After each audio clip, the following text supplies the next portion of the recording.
all asked me to ask you, that's for anyone, period, or just anyone on the panel, as in Janine, Amina, and Carrie Jo?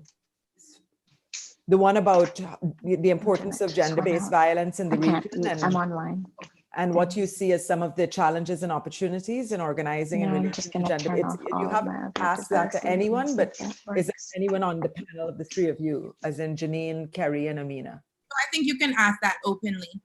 Okay, so any of the organizations that are on the call want to say also, might want to say something. Mm-hmm. Okay, and maybe depending on how much time, we just take like 2 or 3 responses. Exactly. Okay. Got it. Okay. Well, we are here, 5 minutes to go. We only have Women's Wednesdays. Where's Akola? She coming on the call too? No, she had an emergency with her mom. Oh no, So, is she okay? Yeah, she's fine. They're fine.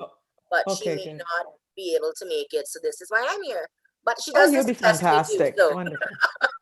I think that's fantastic. And often but she pushes me. Well, I was going to say, you hear Women's Wednesdays and everyone knows about Akola. So I think it's great that you're on, so you get to see some of the other faces. So I think that's fantastic.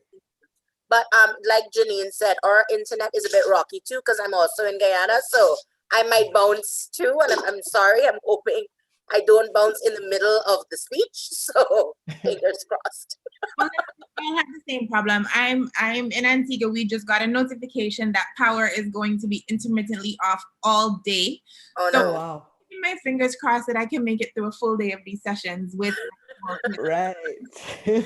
I'm just hoping my kids don't run down and squeeze and yell at me. So, whatever. It's a win. It's a win if we get through the day, Exactly. Joe has like schooling happening using. Yes, there are 2 kids, 2 adults. So if I drop off, I'm just gonna come right back. Just keep it moving. Okay, good. Once we have at least one other person on this call, because I really just moderating, so y'all just don't leave me on the call having to like extemporize and like bang on about something I don't know. So we got you. So you will talk first for the first 5 minutes, and then Alyssa, you can pass it on to me. I'll do the little spiel about WVL. And Equality Fund, and then once I'm done, you can hand it over to Carrie Jo. Carrie Jo will then do her spiel and then pass it on to the partners to introduce themselves. And it depends on who ultimately is here in the end, but we have Well, let me just ask, because the agenda I was given yesterday had opening remarks, had Janine first, you, Amina, second, and Carrie Jo third. So should it be you first, Amina? Yes. So it's Janine first. Right. Then me, then Carrie Jo. Carrie Jo will then do her spiel, introduce, and then introduce the partners. And then I come back and ask the questions. Exactly. Of you, Janine, and I have directed questions to the 3 of you. So after I do my little bit at the beginning, then I turn over to Janine. Yes, exactly. Okay, all right. And so should I, in the beginning, say, remember I gave you the stuff from the website, and you said that's fine. At the beginning, I guess I should just note that this is a Government of Canada initiative, and then the partners in the Caribbean are Australia. That's how you pronounce it, and the Women's Equality Fund, right? And the Equality Fund. Mm-hmm. Okay, good. Perfect. All right. And so I know for sure that we have Amy from Women's Wednesdays. We have Raya from Projecta in Suriname. We have Vanda, who is the WVL advisor in Guyana. And I'm also seeing that we have, I'm not sure if they're connected yet, but we have Candace, I believe, but we may need to update that. Mm-hmm. From Guyana Trans United. So we're missing Immaculata Casimiro from the Wapichan Women's Movement. So, and then we have Sharda also from Projecta in Suriname. And Immaculata said that she would join. I know the internet is also very spotty, but we were able to get on a Skype call yesterday, so I know she'll do her best, she said.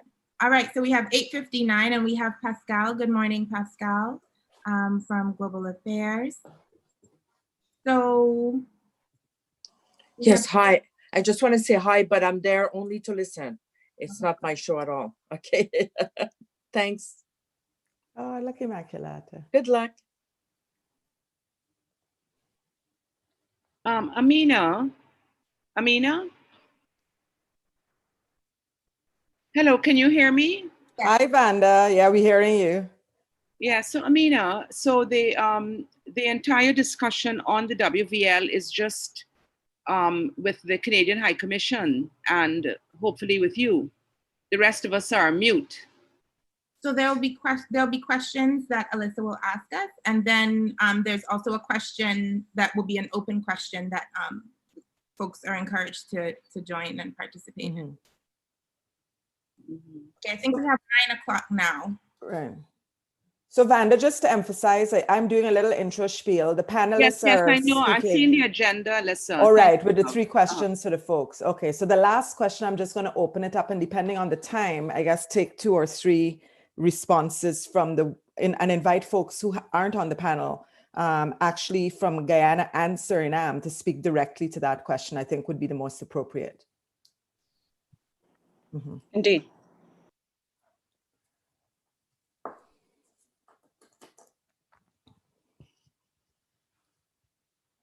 The High Commission will let us know when to start, right?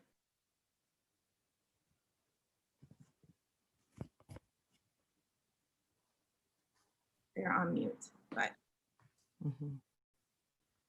Pascal, can you, or is Deborah? Hi, Amina. Good morning. Hello, everyone. Are you hearing us clear here?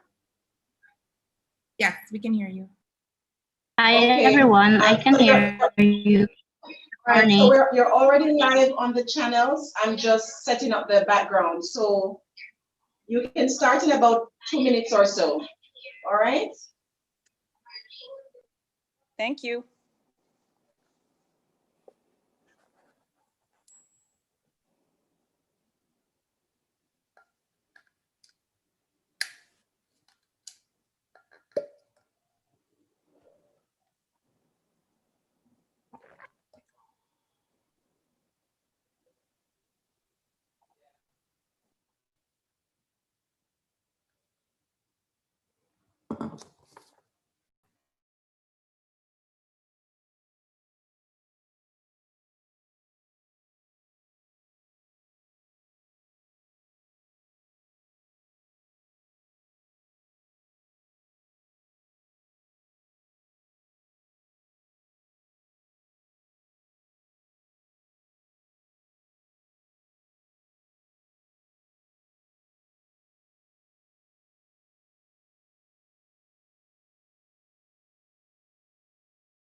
She's there.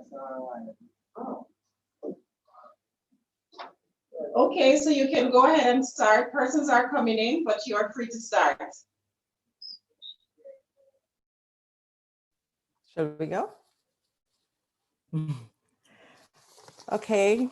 Good morning, everyone, and welcome on behalf of the Women's Voice and Leadership Caribbean program to everyone who is actually tuning in online. You know, one of the things about this pandemic is that so much of our stuff is being streamed online, and even though virtual, there's a way in which this conversation is really regional and diasporic, because we are actually gathering folks around the world for this amazing set of conversations that are going to take place over today. So thank you so much for tuning in.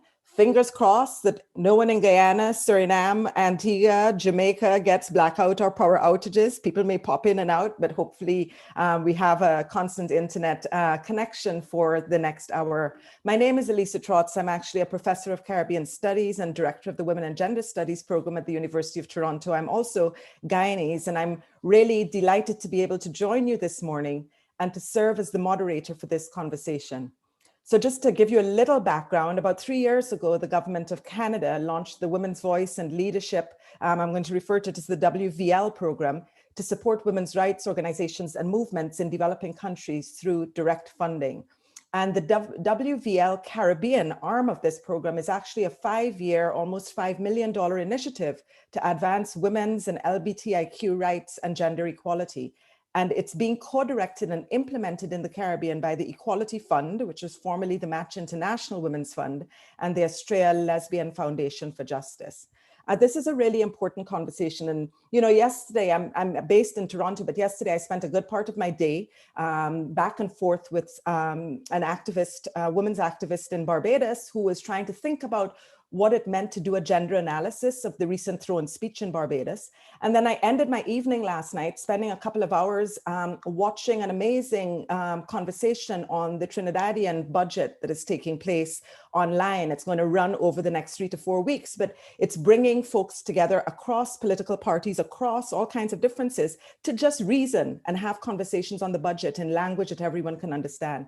And I open with that by saying that, you know, these are really two interesting and exciting conversations. And they also remind us of why it is important that people need to be at the table, why in particular women and LGBTIQ persons need to be at the table. And these could not be more urgent or pressing issues now in the time of climate change and COVID-19, when we're seeing so clearly the kinds of uneven gendered effects and the ways in which this work is falling on, and the consequences of the pandemic in particular falling on those who are most vulnerable. So the importance of having voices and having them at the table is really crucial. And I think that there are two things in the approach of Women's Voice and Leadership Caribbean have taken that I want to flag before we open up as really important. And the first is the emphasis that has been placed here on the actual needs of women's rights and LGBTIQ organizations. It's really important to stress that, because in the Caribbean, we face a funding landscape that is deeply inadequate. We know this for a fact. So this is, you know, not going to solve these problems, but a funding landscape that is also deeply uneven and comes with all kinds of restrictions. And the amazing persons on this call have way more experience than I do. So they don't need to be told about what it means to be applying for funding that tells you there's no money for institutional strengthening, what it means to be applying for funding where you have to fill out page after page after page. And at the end of the day, you're wondering if you're accountable to the funders or to the groups and the people that you're advocating with, where the language is so technical and complicated that immediately it raises all kinds of class issues for women who don't have access to the kind of sort of intellectual capital or formal education that's often required to fill out these forms. And the fact that many of the organizations end up having to do a lot of volunteer work because there's just no sort of funding for institutional strengthening and capacity. And I think what's really different, and we're certainly going to hear from our colleagues on the call today, is the approach that WVL Caribbean has taken, that you know, there were not huge hoops to jump through, that institutional strengthening is understood to be a huge part, capacity building and empowerment have to be a central part of the discussion and conversation. And I think importantly, the kind of mentoring that they have put in place to sort of follow and work with the groups and have the groups work with each other over the next couple of years. And I think the second thing that is really important and makes a difference here is the focus on women at the center of decision-making, starting with the women who are doing the work. And here I just want to identify what I saw as the importance of consultation. So even before the first funding round got rolled out, WVL started meeting with women's rights organizations and LGBTIQ groups in the Caribbean, I believe in Antigua. And those meetings are what helped to shape the kinds of priorities that I believe Amina will reference in her remarks this morning. And there is also an amazing Caribbean advisory board that brings onto the advisory board incredible women who have experience, voice, and boldness, and also an advisory board that is intergenerational, coming from Trinidad and Tobago, Belize, St. Lucia, Jamaica, Barbados, and Guyana. And you'll actually be hearing from Vanda Radzik from Guyana, who is one of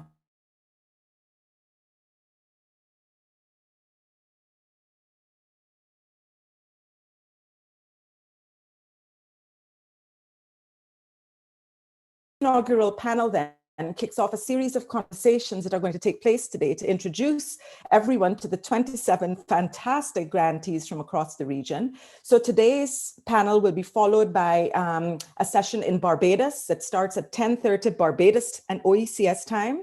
There'll be a Jamaican panel starting at 2 p.m. Jamaican time. So people, please get your time right. So it's all in the local time. And the final one is in Belize at 2:30 Belize local time. And we'll repeat that at the end of today's call. In this first session, we will be hearing from those involved in the implementation of WVL Caribbean, as well as from some of the grantees from Guyana and Suriname. And today we have, we're so delighted to celebrate 9 amazing organizations from Guyana and Suriname among the 27 grantee partners. So in Suriname, we have the Suriname Coalition of Sex Workers, Women's Way Foundation, Stichting Projecta. And in Guyana, we have Women's Wednesdays Guyana, Guyana Trans United, Guyana Rainbow Foundation, the Makushi Research Unit, and the Wapichan Women's Movement and Red Thread. And I think if I wanted to say one thing, it would be that what is so beautiful about these Guyanese and Surinamese organizations, or what, when I was looking at their profiles, what knits them together is the emphasis on self-directed organizing.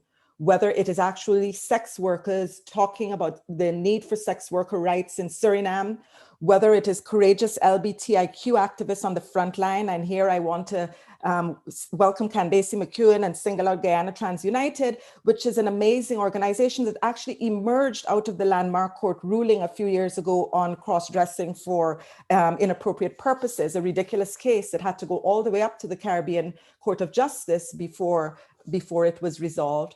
Whether it's grassroots women organizing with other grassroots women on the endemic issue of violence against women in our region, whether it's young women courageously daring to break the silence and bring conversations on taboo subjects of sexuality, sexual health, and reproductive rights to the Caribbean public, or whether it's Indigenous women leaders and activists in Guyana. And for me, I want to say that we should be absolutely excited about the recognition of Indigenous-led women's organizations. There are 2 here, and welcome Immaculata Casimera to the call, who's going to be representing one of them today. And they represent the Makushi and Wapichan peoples from north and south through Panuni.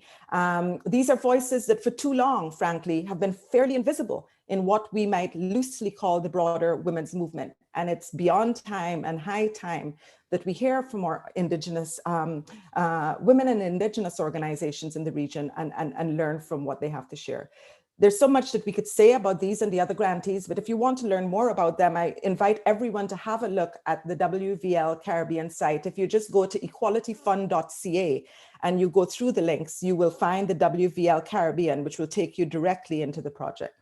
I was asked to come in at 10 minutes, that's 9 minutes, so not bad. And so with that, I want to move straight into our agenda and to welcome the 3 panelists who will open this session. And I'm going to just introduce them briefly and invite them to speak in the order in which I introduce them. So Janine Cocker, Head of Aid Counselor, Guyana and Suriname. She will be followed by Amina Doherty, who is the Equality Fund Project Director for Women's Voice and Leadership Caribbean, and Kerry Jo Ford-Lynn, who is the Director for the Global Human Rights Initiative from the Australia Lesbian Foundation for Justice. They're joining us from Guyana, Antigua, and I believe Jamaica. And only Amina's child is in school. So if you get Zoom bombed by Janine and Kerry Jo's children, it's part of what we're dealing with right now. So Janine, over to you, followed by Amina and Kerry Jo. Thanks, Dr. Trotz. You're a hard act to follow. Thank you so much. I'm so excited to be here. I feel a bit sheepish being on a panel with these strong women and following you.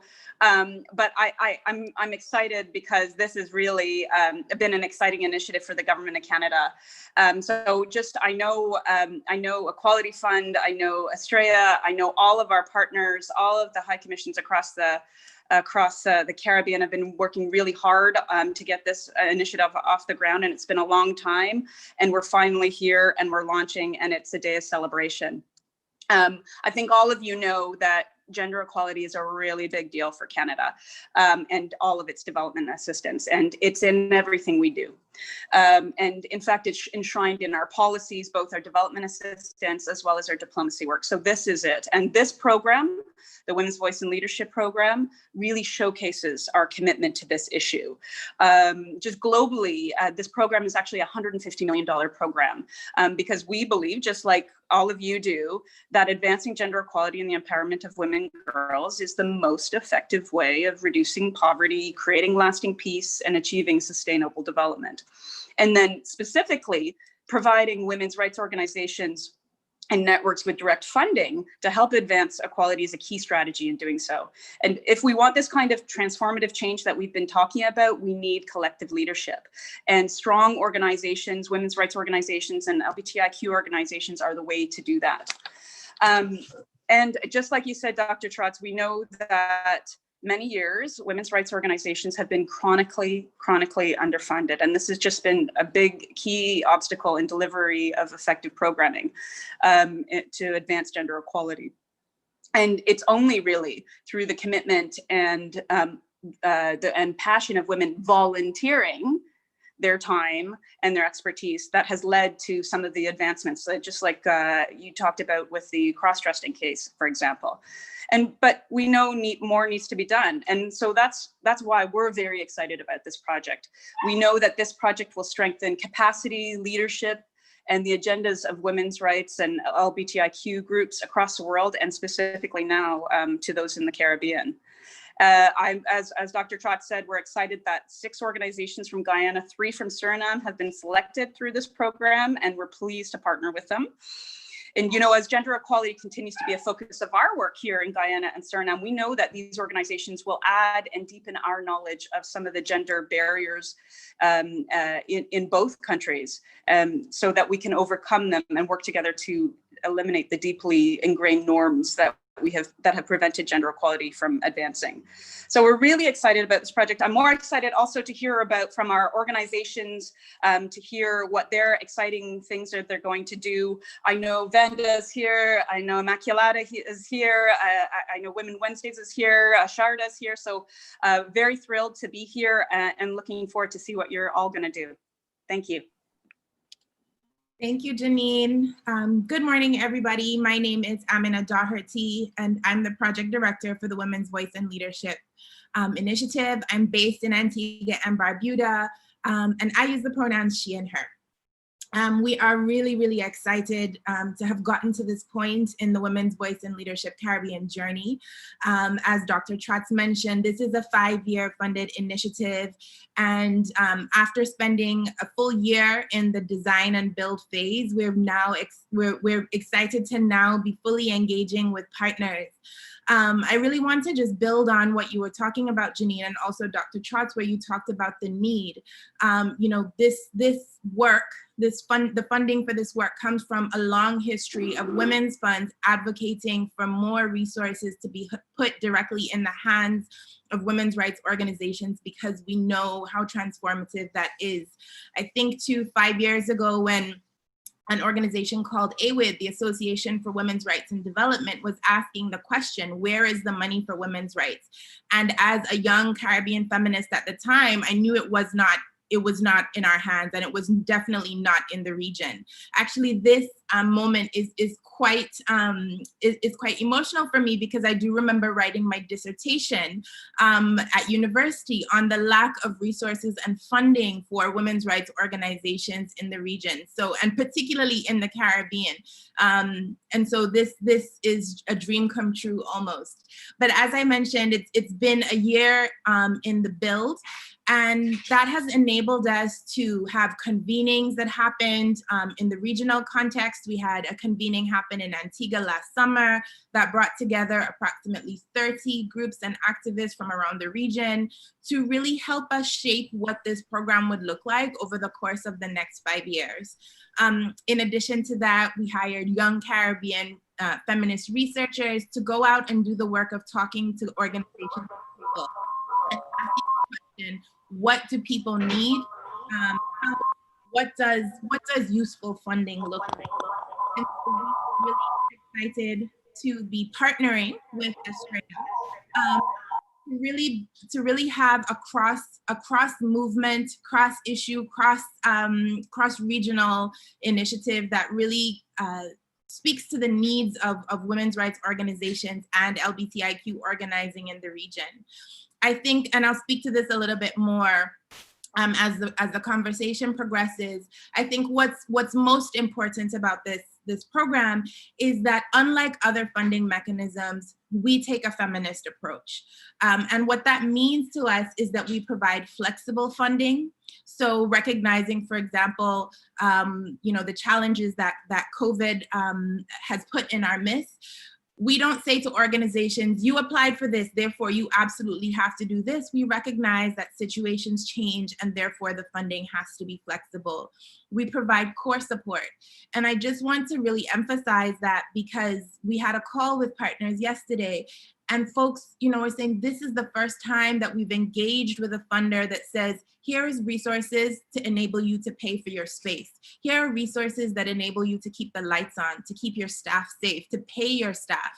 When we convened in Antigua last year, I would say over 70% of the organizations that were present said, we don't pay our staff because we can't afford to. Everyone here is doing this work because they recognize it to be important and are volunteers.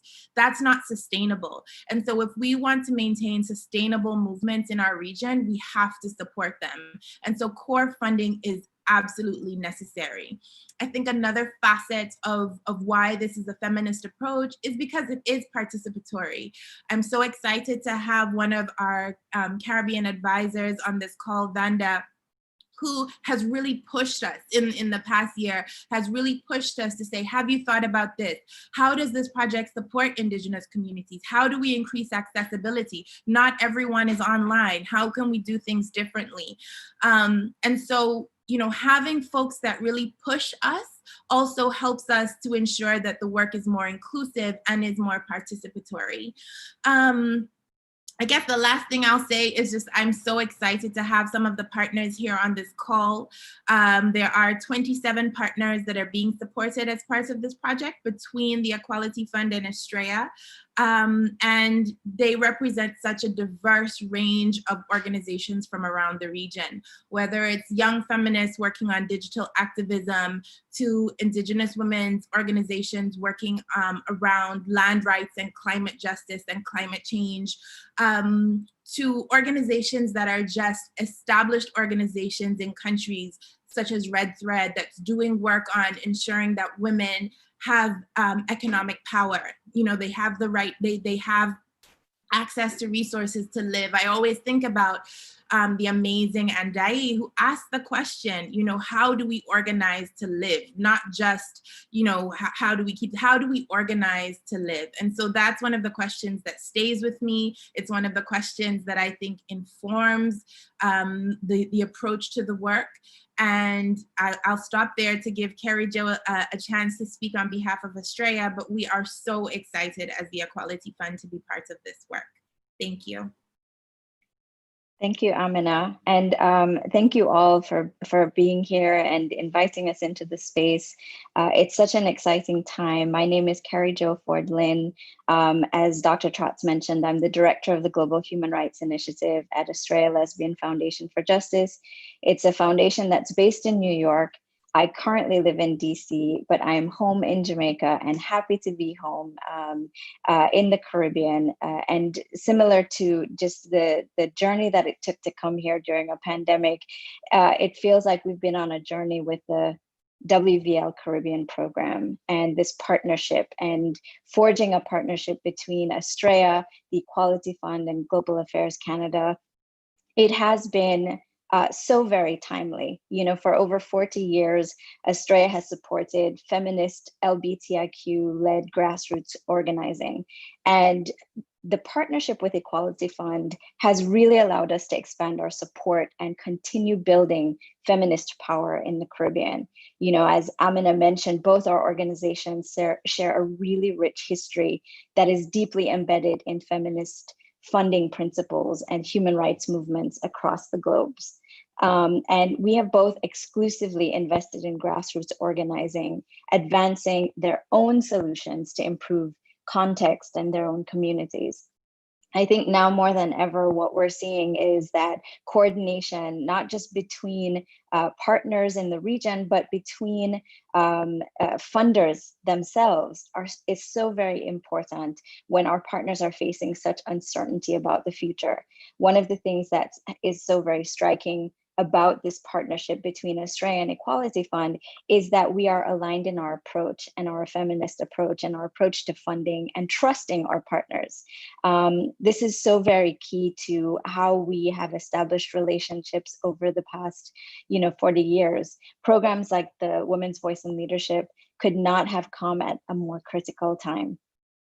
This model of partnership and programming is best suited to meet this particular moment. I don't think, when people say, where do you see yourself in 5 years?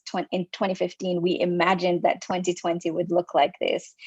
Between a record-breaking hurricane season and the COVID-19 pandemic, it really shows that, in times of crisis, those most marginalized tend to suffer disproportionately compared to the broader population. And this is what we're seeing, across the globe, time and time again, every year, whether it's a natural disaster due to climate change or COVID-19, many of us, as Dr. Trott said, we're working from home, we're teaching from home, but oftentimes it feels like we're living at work. And the line between being an activist and doing this advocacy work, the professional is the personal. And oftentimes, most of our organizations are based on volunteer support. And what we see as the impact of COVID-19 is that we have seen so many people lose their livelihoods. And when you are a volunteer, that just is so much more impactful. And it's a cascading impact, as we know, for women and for girls and for LGBTIQ communities. We really feel the effects of COVID-19 much more acutely. As others have mentioned, our access to reliable internet, that has been a major challenge.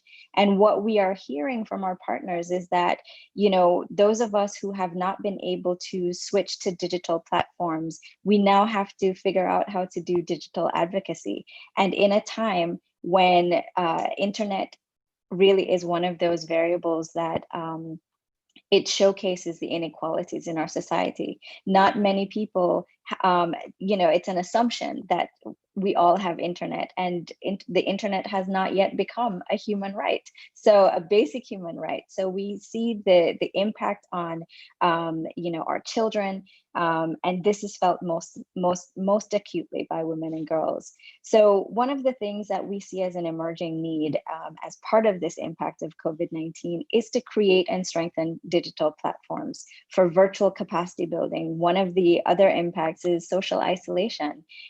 Community getting together, being together is such a critical aspect of movement building and sustaining and just mental health. And now in a time when there are increased restrictions to our movements, increased restrictions, just because of, the quarantine and lockdown, we are finding that the isolation is leading to also increased stigma, increased violence, increased domestic violence. And so, this is a real opportunity for us to lean into these feminist funding principles that Amina spoke about, to really kind of lean into how we can resource our movements, how we can address the devastation to livelihoods, how we can increase skills and capacities and make plans for sustainability in light of what it is that we've known to be the case for many years, and only because of the pandemic have other folks, kind of come to the realization of the true impact. So I think my last point really is that the importance of trusting partners to know what they need cannot be understated.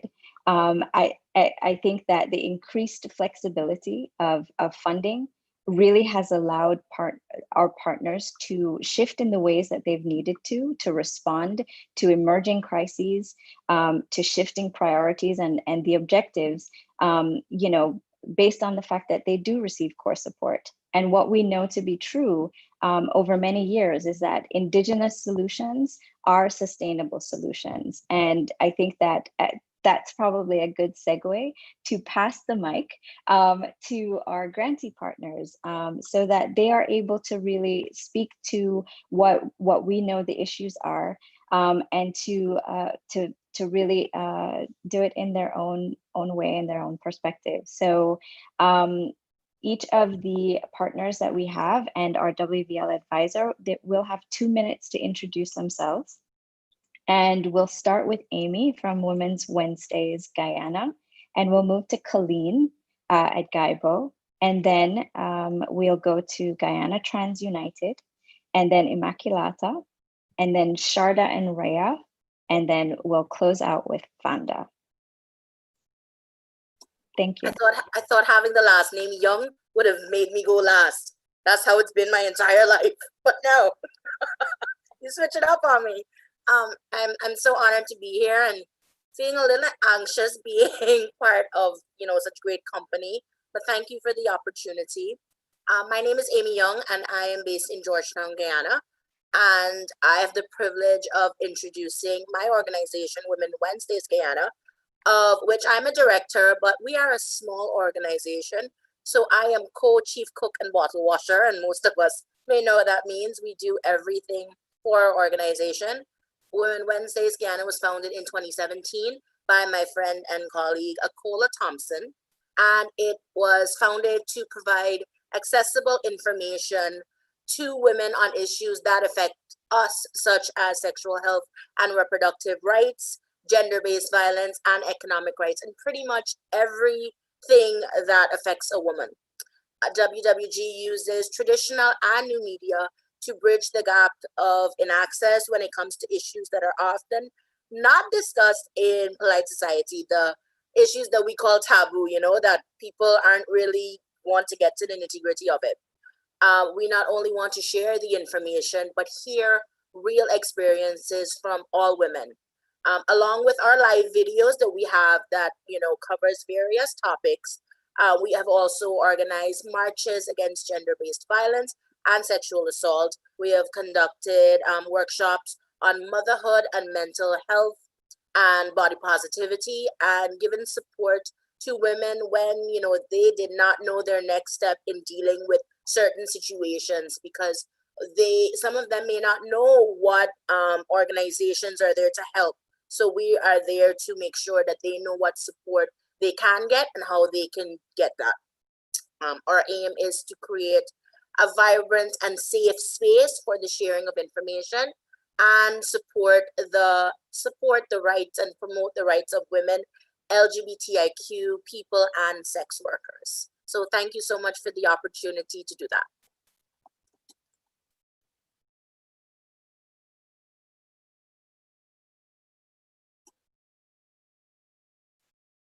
Oh, that's me. I'm finished.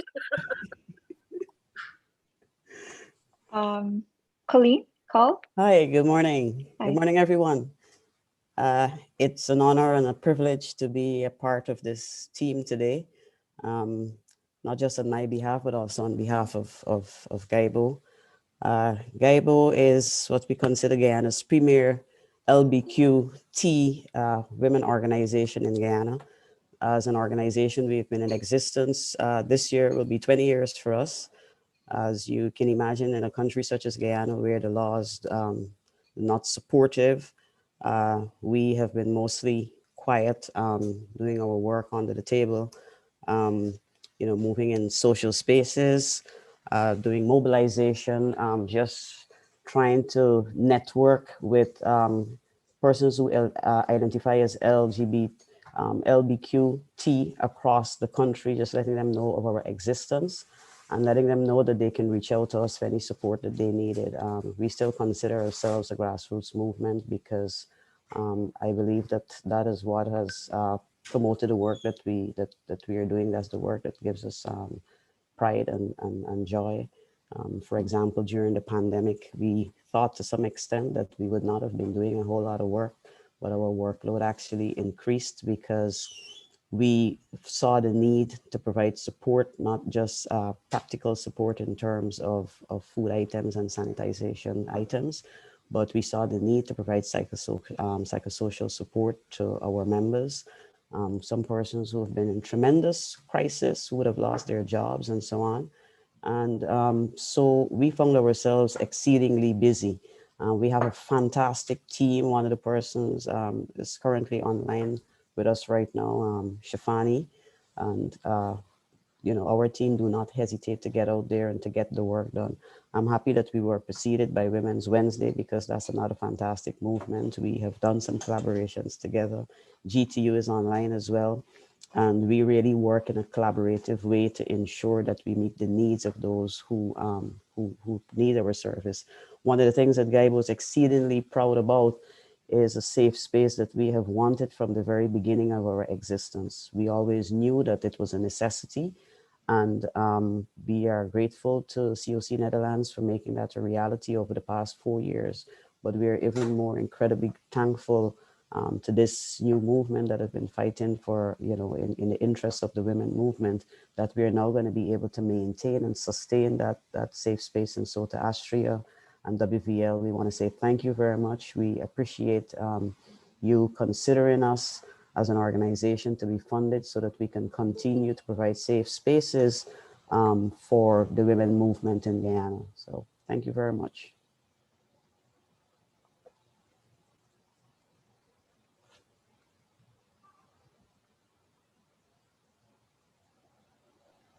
Joe, who goes next?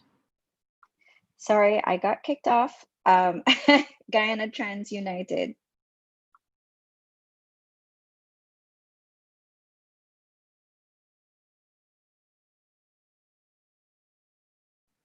I think they might have gotten kicked off as well. Immaculata, would you like to go next?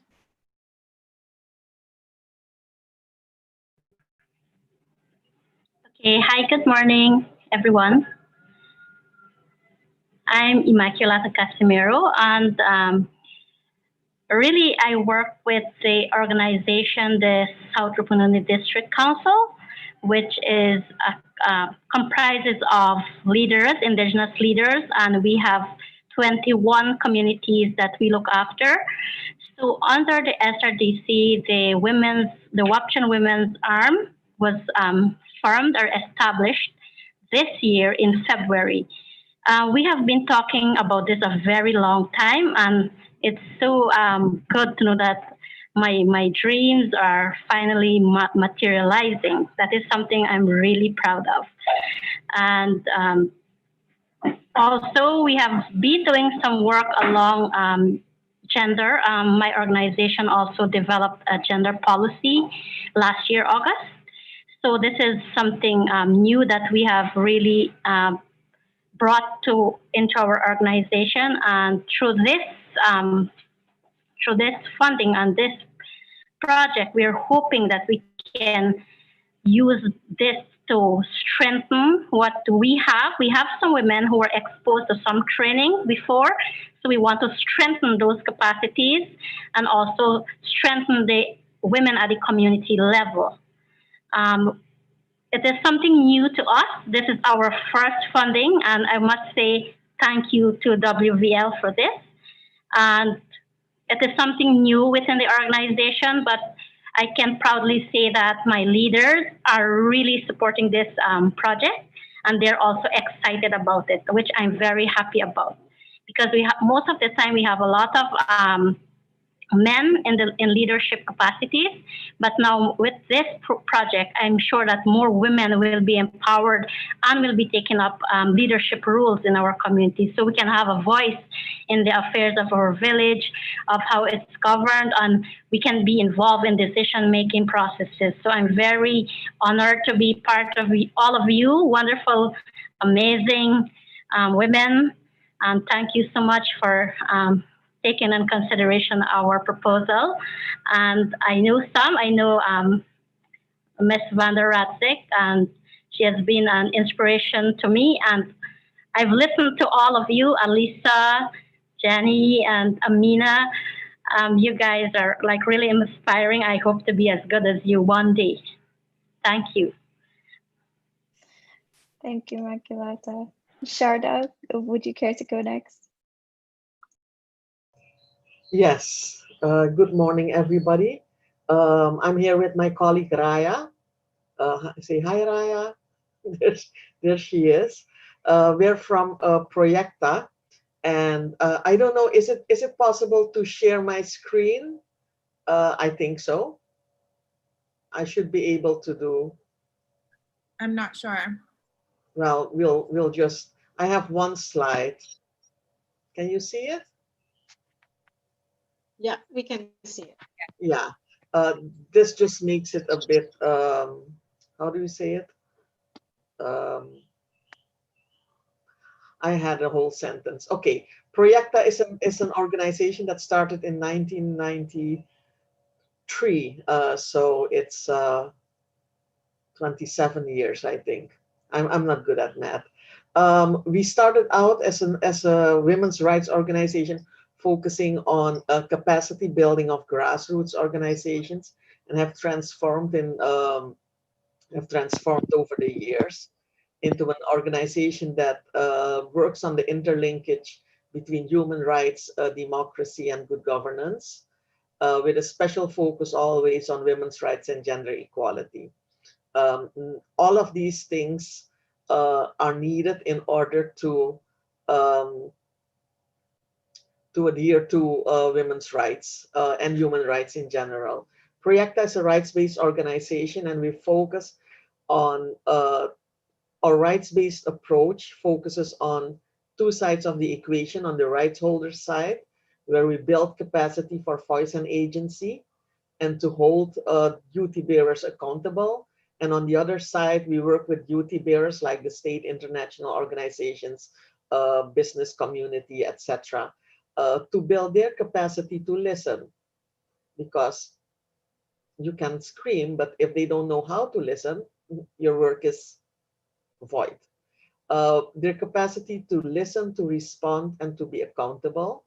And what Proyecta does is to create spaces for dialogue, where rights holders and duty bearers can meet to plan together, implement together, and monitor together.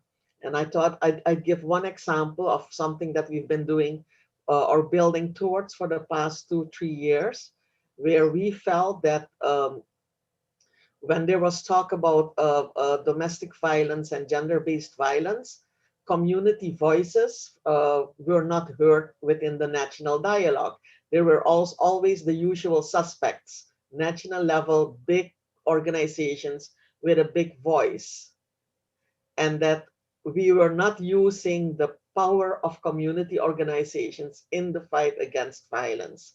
So that's what Proyecta started to do, is to build that capacity, that small grassroots organization giving guidance to a sport club or a dance group, etc. And how do you use those spaces to create awareness and to build safe spaces against violence? So we've been doing that through a grant of the EU. And ultimately, the grassroots organizations came together through a long process of training and planning, etc., and came up with what is called an agenda against violence. And their call is to listen to the community organizations and to create space for them in the dialogue, and to use them and to build their capacity so they can help in the fight against violence. It is led by community organizations who then sought for support, the support of the national level organizations. So the national level organizations are not in the lead, but the community organizations. And we've just had a wonderful advocacy campaign with the government. We have a new government, so they're very willing to listen now. But ultimately, the whole project and the priority agenda was picked up by UNICEF, who is going to work together with us and the community organizations to keep the network going. And we're setting up collaborations for accountability. So I just wanted to give that small example, because we're with a WVL grant on a smaller scale, because it's a smaller grant. We're going to try and do kind of the same thing when it comes to gender and climate change and gender and environmental issues. So that's my 2 minutes, which is probably 4 minutes. That's okay. Thank you. Thank you, Sharda. That's great. And Vanda, our WVL Caribbean advisor.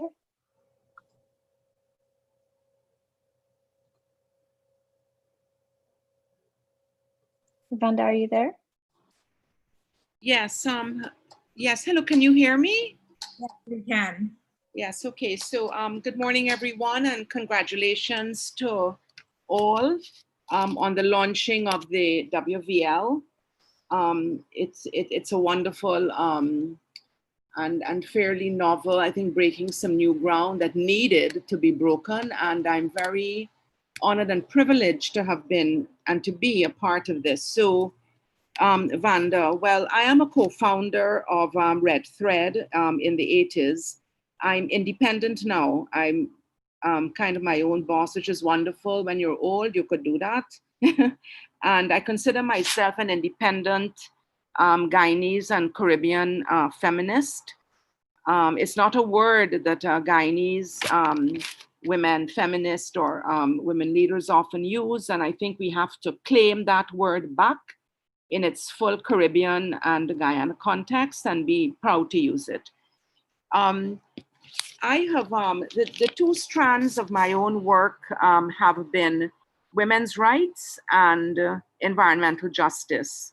And I've worked all of my life, really, from my very first job in Indigenous communities. I've lived in Indigenous communities, and I continue to be inspired and respectful of these mostly neglected and still sort of on the outer perimeters of Guyana and certainly within the Caribbean. So the WVL will certainly, and you have, as you can see, these brilliant, these wonderful women like Cassie, like Immaculata and Imaki. You said you wanted to be like some of us, huh? I think we need to be more like you, all of us that are now kind of comfortable in corporate development lives, unfortunately. So Rupununi, where Maki is and where the Makushi Research Unit are, Rupununi has become my second home, specifically in the North Rupununi. And I'm so privileged as a Guyanese woman to be able to actually live in these places and not just as a tourist. It's extremely expensive for people from the coast who want to come into these beautiful places. Maybe that's a blessing because we coastlanders have not been able to fully destroy the fabric of those communities. And apologies, but no apologies for saying that the culture clash. Sometimes we see it in the mining, and the gold mining is pretty disastrous. So I think all the time, the work that I have tried to do in my own little life here has from the beginning, from the time I was young in my 20s, been inspired by the living example of Walter Rodney, whom I had the opportunity of meeting briefly, but of hearing in the sideways and the byways of Guyana in those public meetings, and of Andaye, who are living examples to Guyana, and I would hope to the rest of the Caribbean. And I think that in the work we do, we need to take not just strength, but we need to enlarge those examples, I think, into our own lived realities. And today in Guyana and maybe in the Caribbean, the name of Walter Rodney is not known. You go in Europe, and he wrote How Europe Underdeveloped Africa, and everybody in Europe at universities are studying the works of Walter Rodney.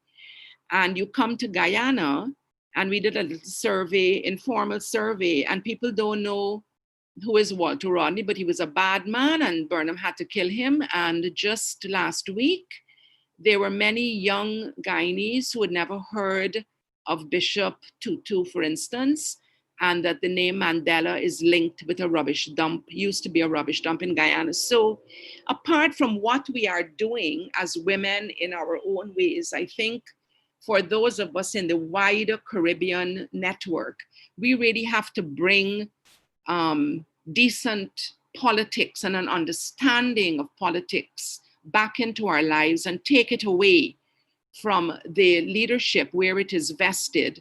And unfortunately, in the Caribbean today, unlike in the era when I grew up in the 70s and so on, where we had non-aligned movements and all of that, we are now, by and large, our political leaders in the deep and dangerous pockets of the US. Our ideology has been shot to bits and so on. And this is why the WVL becomes important in dimensions that its particular little projects are going to contribute to, I believe, and I believe this firmly. It's wonderful that WVL has not just followed the pattern of corporate development, which I think is killing development from the inside out, that organizations, the emphasis on grassroots and women-led, allow groups that are not even registered to apply. I think this is so fundamentally wonderful. So it allows people that are always on the perimeters, always on the outside, to actually have the chance to have their voice and their leadership better heard, recognized, and impactful. And the fact that the WVL has particularly emphasized the LGBTIQ and so on is, to me, fantastic. And here we have these three organizations sitting here at the table today that, in fact, many Guyanese don't even know. And so I want to really shout out to WVL for ensuring that the LGBT community's own voice and leadership becomes prominent. Thank you, Alyssa. Thank you so much, Vanda. We are actually we were hoping to, have a bit of a discussion, but we're trying to wrap things up so that folks can actually get to the other calls. If you remember, the Barbados session starts promptly at 10:30 Barbados time. Please join us for that. And then join us for the Jamaica conversation, which is at 2 o'clock this afternoon. So 10:30 Barbados OECS time, 2 o'clock Jamaica time, and 2:30 is the final conversation, Belize time. I'm actually just going to throw it back to Janine, Kerry, and Amina. My apologies, I'm very Guyanese, so Amina is like the default, but Amina. So, and we've had this conversation several times. I still keep coming back to Amina. To ask them for some perhaps closing thoughts. And let me throw one thing out to all three of you to perhaps reflect on. So Amina talked about, invoked the late activist Andaye's words, "How will we organize to live?" That was actually the title of a Caribbean feminist statement that you can find on Andaye's website, Andaye1942-2019.com, Andaye1942-2019.com, a COVID statement that was issued at the end of May, I believe, Amina, called "How Will We Organize to Live?" And I think it's a really important way of thinking about the need for what Vanda emphasized, which was the need for a different, caring political culture. that's really important. And I think that's partly what we're trying to start and model here today, but a political culture that focuses on what I think Sharda in particular referenced in the amazing work of Projecta in Suriname, building the capacity of communities. Ooh, that is my daughter. So there I got Zoom bombed by my daughter. Building the capacity of communities and ordinary people to recognize that they have a voice and they have a role to play. And I think in that context, let me throw it back to Amina, Carrie Jo, and Janine to reflect on what is most special about what you all have brought into being today. You talked about independence, you talked about flexible funding, you talked about voice. I wondered if in your closing remarks, you could talk about the fact that you're actually bringing these organizations together. So Immaculata saying this is her first book. Should know Immaculata has been writing newspaper columns in Guyana about the need to think about indigenous development. So Immaculata is already an important leader being heard and seen on the coast. And then we heard Colleen speak about talking to Women's Wednesdays and also talking to GTU, but these are still within Guyana. So what you all are actually managing to do is bring groups together within countries and across countries to see each other. And I wondered as you close this out, if any one of you or all of you could reflect on the importance of that and what you're hoping at the end of these 3 years or 5 years to come out of this in terms of putting these groups, who at the end of the day are the ones who are going to make the change, putting these groups in conversation to learn with and from each other. I can go first and then I'll pass it on to Janine and then Carrie Jo can close us out. But honestly, I am so thrilled and excited to have Caribbean feminist activists, women's rights organizations, LGBTIQ groups talking to each other, learning from each other, sharing from each other. You know, they say that in the Caribbean, we're close, but we're far because, you know, to be able to get from Antigua to Guyana or Antigua to Belize to Suriname, you know, it's a journey, right? And so to be able to develop ways that we can not only talk to each other, learn from each other, but really kind of do the work of thinking, what does a Caribbean feminist movement look like today? What does it mean to really intentionally work at the intersection so that this work really interrogates class, it interrogates race, it interrogates all forms of gender identity, and that we are coming together to really think about, you know, what we want for our futures, what we want for the generations to come, whether it be, you know, the ways that we engage using technology and really bridging the digital divide, whether we think about the impacts of climate, whether we think about land ownership and land rights. What is this Caribbean we are trying to build for each other? And I think, you know, there's a lot of work that needs to be done to bridge those connections. And I'm so thrilled that through this small effort, the Women's Voice and Leadership Project can really set that work in motion and really do some of that work. It is just an honor to be supporting this work on behalf of the Equality Fund. I am thrilled to be working with people like Janine and Carrie Jo and all of the team at Estrella. And I just want to honor the voices that joined the call today to say thank you. Thank you all for doing this work. Thank you for making it possible. On our side, we will continue to do the work of activating and mobilizing more resources, more funding, more capacity building opportunities to be able to support your work to make this happen. So I'm going to pass it over to Janine for a few final words. Thanks, Amina. I'm really humbled with all I've heard, and Vando will know this because we did a workshop together, and I was humbled there too by listening to the different women's voices. And what I'm really most excited about is kind of what you were just talking about, Amina, is this collection and network building, because everybody has different intersections with feminism and different intersections with society. And we can learn from each other now. And just the knowledge I've got just from this small 1-hour presentation and the network we're building is amazing. And I'm excited to learn about that, but also it's an opportunity for us to all to come together, take pieces of what we've learned